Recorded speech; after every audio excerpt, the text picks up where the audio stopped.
కాదు. First of all నాకు వంట రాదు. పర్వాలేదు, ఉంటుందిలే, తీసుకొచ్చేస్తాను. వెనిగర్ కూడా తీసుకుంటున్నాను.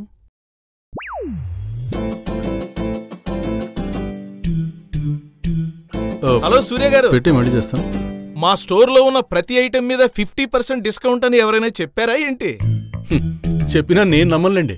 కరోనా టైంలోనే కనికరం లేకుండా డబుల్ రేట్లు కమ్మిన ది గ్రేట్ బిజినెస్ మ్యాన్ మీరు. అంటే మీరు ఎప్పుడొచ్చినా బాస్కెట్ కూడా సరిగా నిండేది కాదు కదా, ఇప్పుడు ఏకంగా ట్రాలీ మొత్తం నిండితేను. మీకు శాలరీలు ఏమైనా పెరిగాయా? కంగారు పడకండి, శాలరీస్ పెరగలేదు, జస్ట్ సేవింగ్స్ పెరిగాయి. శాలరీలు పెరగకుండా సేవింగ్స్ ఎలా పెరుగుతాయండి బాబు? బుర్రవాడి ఇప్పుడు వచ్చే శాలరీలో హౌస్ లోన్ కట్టాలా, పిల్లలకి స్కూల్ ఫీజులు కట్టాలా, పాల బిల్లు, సరుకుల bill, medical bill, water bill, petrol bill, current bill, ఇన్ని బిల్లులు కట్టాక కూడా ఎంత బుర్రవాడినా ఇన్ని సేవింగ్స్ ఎలా సాధ్యమండి బాబు? Current bill, power bill cut చేశానుగా. అదెలా? ఫ్యూజన్ సోలార్ రూఫ్ టాప్ ఇంటిపైన పెట్టించానుగా.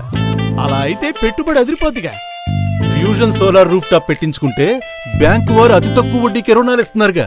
ఇన్స్టాల్మెంట్ అయినా కట్టాలిగా. మనకొచ్చే కరెంటు బిల్లు ఇన్స్టాల్మెంట్ సగమే కదా. నాకంటే చిత్రగుప్తుల్లో ఉన్నాడుగా. సూర్యగారు, మరి పెట్రోల్ బిల్లు? ఫ్యూజన్ వారి సోలార్ రూఫ్ టాప్ పెట్టించుకుంటే ప్రధానమంత్రి సూర్యఘర్ యోజన పథకం కింద 78,000 సబ్సిడీ ఇస్తున్నారుగా. ఆ డబ్బుతో ఎలక్ట్రిక్ స్కూటర్ కొన్నాను. దాని ఛార్జింగ్ కూడా ఫ్యూజన్ వారి సోలార్ రూఫ్ టాప్ నుంచే. వెలిగిందా? వెలిగింది. అందుకేనా ఎన్ని సేవింగ్స్?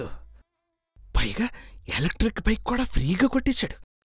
అది సూర్య గారు, ఆ ఫ్యూజన్ కంపెనీ వారి మొబైల్ నెంబర్ ఇవ్వండి. ఇందాక వీడియో చూస్తున్నారుగా, దాని చివరికి లాగండి. దొరికింది. అవును, ఆ ఫ్యూజన్ కంపెనీ వారి సోలార్ రూఫ్ టాప్ ఓకేనా? నేను ఓకేనా? భలేవారే, you are too intelligent. Double okay. అయితే ఫ్యూజన్ సోలార్ రూఫ్ టాప్ కూడా టోటల్లీ ఓకే. నారాయణ గారు, ఒక్క కాల్ చేయండి, మిగతా గొడవంతా ఫ్యూజన్ వారే చూసుకుంటారు. రండి, బిల్ ఎదురు గాని. ఆగండి, వస్తున్నాను. Fusion solar roof top, current జాదా, ఖర్చు రాదా.